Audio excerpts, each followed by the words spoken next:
And now I'll get to ask you all the tricky questions. Ooh, yes, yes. How do you say it in Colombia? Chin chin? Or na Salud. zdrowie? No, salud. Salute. Of course. Na zdrowie. I was trying to trick you. Anyways. Yeah, that's the Russian way, yes. Yes.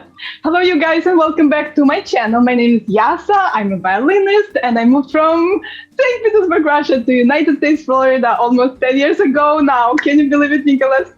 And I started this channel during pandemic just to have an important, very important mission to accomplish for you to get to know all different cultures, and maybe it will broaden your horizons and make us kinder and more accepting to each other. What a great goal! I'm so inspired today to introduce you to my dear friend, Nicholas. Hi, Nicholas.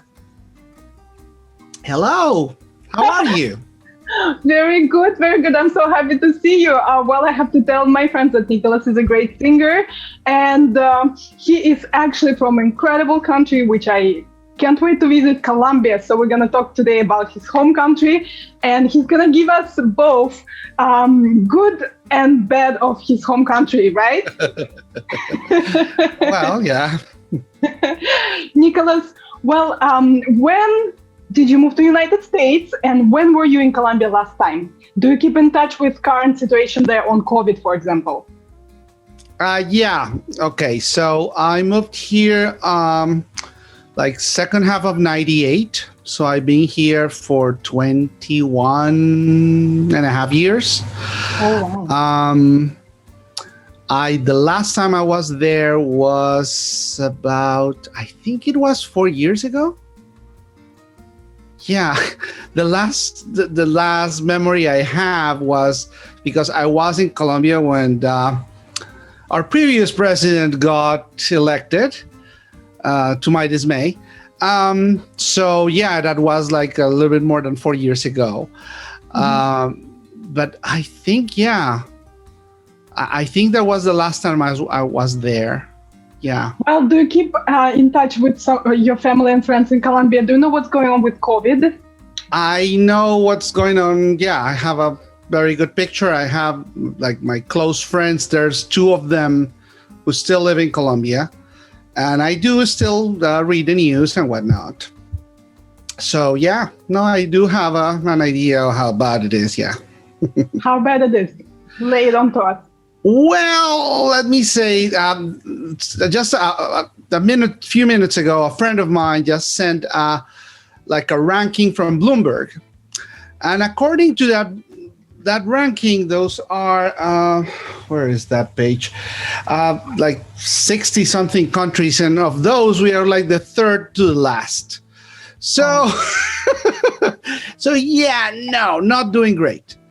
Yeah, the big thing right now is that, and that's something that I just came to learn, is that my country's leaders decided not to sign any contract to get any vaccine from anyone, and they're still negotiating. So the way things are going, they will probably get a vaccine by next year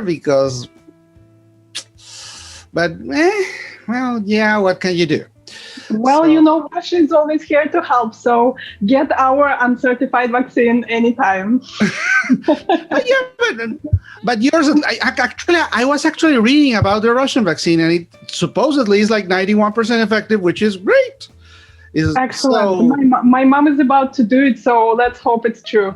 Yeah, there's at least, I think that they're having vaccinated like 200,000 people already. So, yeah. Let's put it this way, it's much, much, much better than nothing, which is what's going on back home, which is nothing. So, yeah. Nicholas, tell us something really good about your country, something that you really love and very proud of. My country has lots of nice things.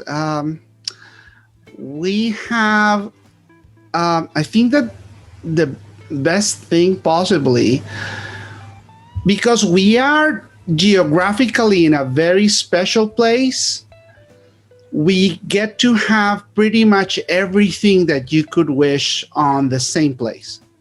Ooh. So you can very quickly go to the coast and see this, go to the sea. You can be in the mountains and you can see snow caps and everything in between.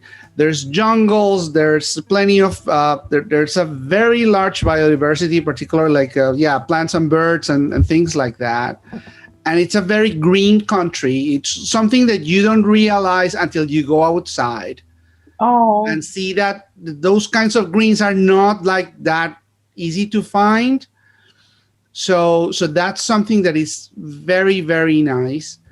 Generally speaking, most of the people is very nice. There's some holdouts, but in general, if you go, people tend to be very warm.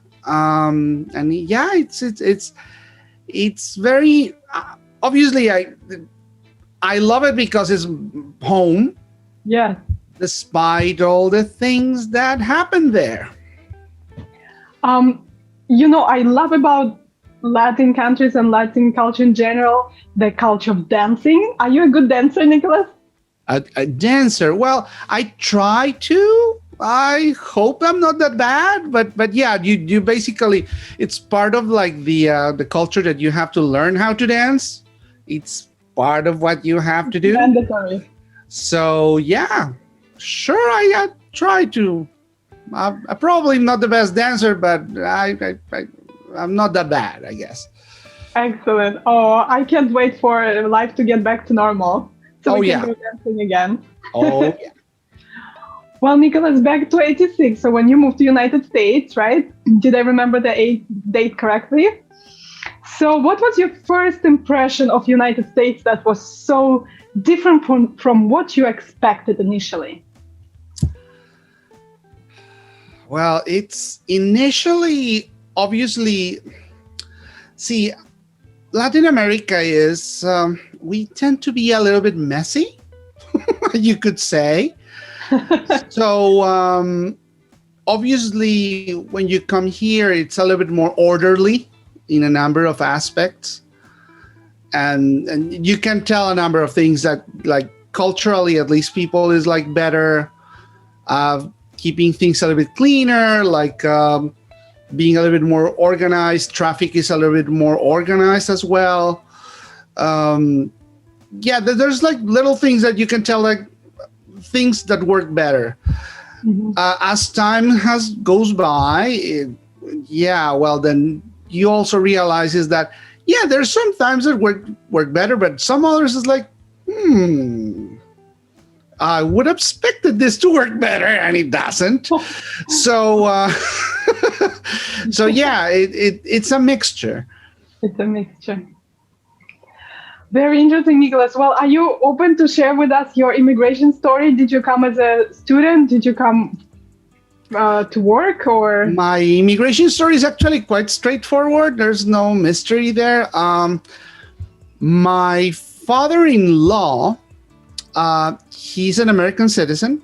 He was born in a border town close to Mexico, in Mexico. But he basically got an American citizenship, and he actually fought in the Korean War. Same with his brother. So years later, he married my mother-in-law and whatnot. But that way, my wife got her citizenship and her siblings. So when I married her, I get the citizenship through her. Mm-hmm. So it's being like cascading that way. Was there ever a choice for you coming to America or not coming to America? Did you always wanted to do that? No, it's funny. When I think about it, the thing is that at the time the opportunity presented itself. She was in contact with there was a company with which she had like daily contact because of daily business. And then she started to inquire if she could actually work for that company. They made in a few interviews. She actually came back here to like the final interviews and said, "Yeah, sure, we will hire you." So we said like, yeah, we can go to, yeah, sure, why not? And then we did. It Just basically, the opportunity arose, and it's like at the time, back though that was back in the 90s, back home was a little bit more messy than usual. But in general, I cannot say that I like ran away because I had to, or like there was a like refugee kind of thing. Not at all. We were comfortable. We both were gainfully employed as professionally. So it was just like the opportunity arose, and it's like, do we want to do this? Like, yeah, sure, why not? And then we did it. Excellent. I love those stories when people just follow the life's lead, right? And it leads to such an amazing adventures and even changing their lives upside down. Well, guys, if you want to hear more of Nicholas's story and to find out if he's happy that he moved, and maybe we'll ask him more about food and his favorite dishes he is going to cook for us, please stay tuned for the next episode, and we'll see you again soon. Oh, by the way, please like and subscribe. That's so important. Пока. Bye.